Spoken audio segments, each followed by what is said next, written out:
Hello guys, so Lolo, this is for Earth Signs, Virgo, Capricorn, and Taurus. Welcome sa inyong lahat. This is for the weekend, Saturday, Sunday reading para sa lahat ng Earth Signs. Okay, Earth Signs, first card natin is bad health.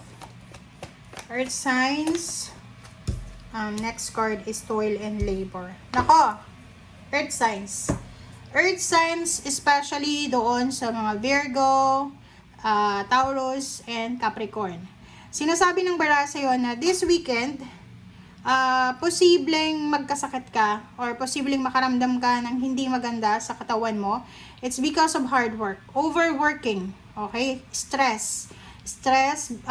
Because of hard working ka, overworking, pwedeng na ulanan ka, nainitan ka, na binat ka, or whatever man. Basta dito sinasabi ng barahan na whatever man na maramdaman mo sa weekend na to, whatever man na maramdaman mo na like pain or anything na pakiramdam mo, hindi maganda yung katawan mo physically, sinasabi na it's because of over fatigue siya. Okay? Pagod na pagod yung katawang lupa mo, pagod yung isip mo, pagod yung puso mo, pagod pa yung bulsa mo. Parang ganun. Ang nakikita ko dito na Earth Signs is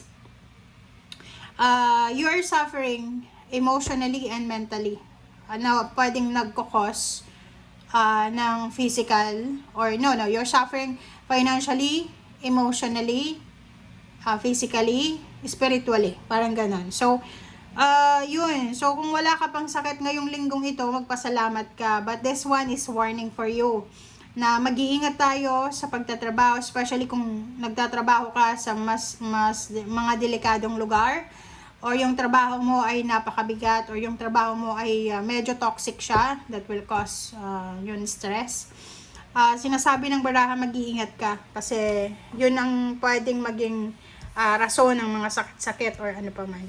Okay. Let's check. And at the same time, sinasabi ng barahan na this weekend, importante daw yung pagpapahinga.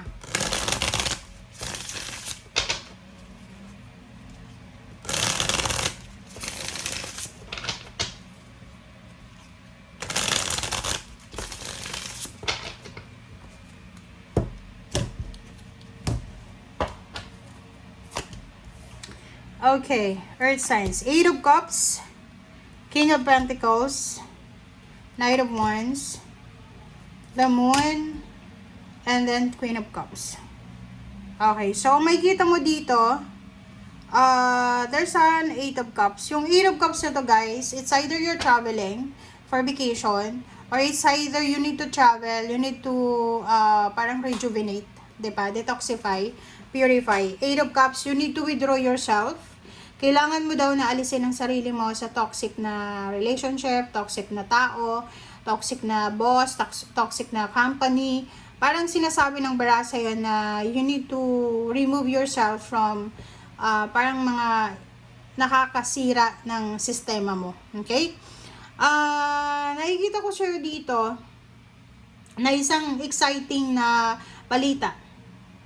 There's an exciting na balita ang posibleng darating sa Earth Signs. And this news will nakafocus siya sa finances. Pwedeng job offer, you are parang expecting job offer, payments, payouts, bonuses, or any financial stability na minamanifest mo. Okay? Sa usaping emotion, medyo hindi ka naman water sign, pero masyado kang sensitive sa weekend na to. Nakikita ko sir dito, mabilis kang magalit, mabilis kang mairita, mabilis kang magtampo, parang ganun. So, yun ang nakikita ko sir dito.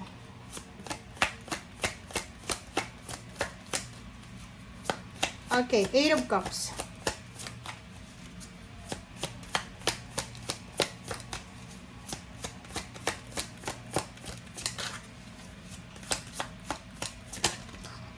Okay, 8 of Cups is 4 of Pentacles and Knight of Pentacles. So, dito, sinasabi ng bara sa'yo dito na, yun, this weekend, yung balita sa'yo about money ay pwedeng makatulong yan sa'yo para makapag-ipon ka ng pera. Or the other way na message na to is, posibleng sa weekend na to, sobra-sobra kang motivated. Motivated ka na mag-ipon ng pera para diba, like for example, gusto mo mag-ipon ng pera kasi you have some plans na gusto mong gawin sa mga susunod na buwan.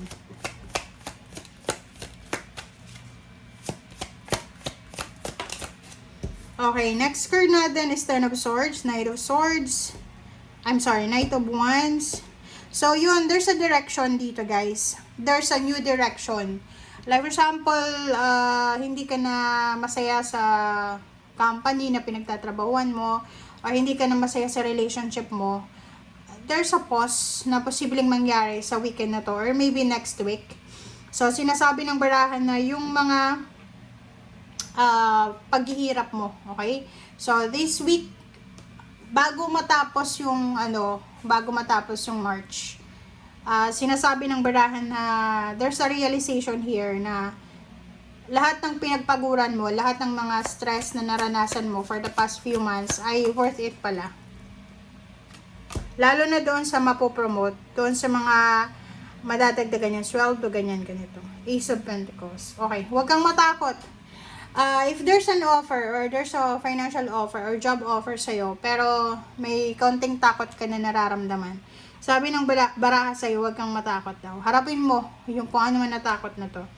Yung Ace of Pentacles na to, this is an opportunity. Financial opportunity siya. So, kung ano man yan na financial opportunity na pinipresent sa'yo ng universe, huwag kang matakot daw.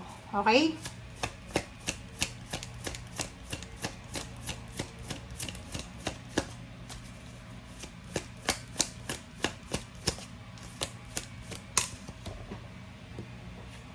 Alright, so Strength card and Queen of Cups.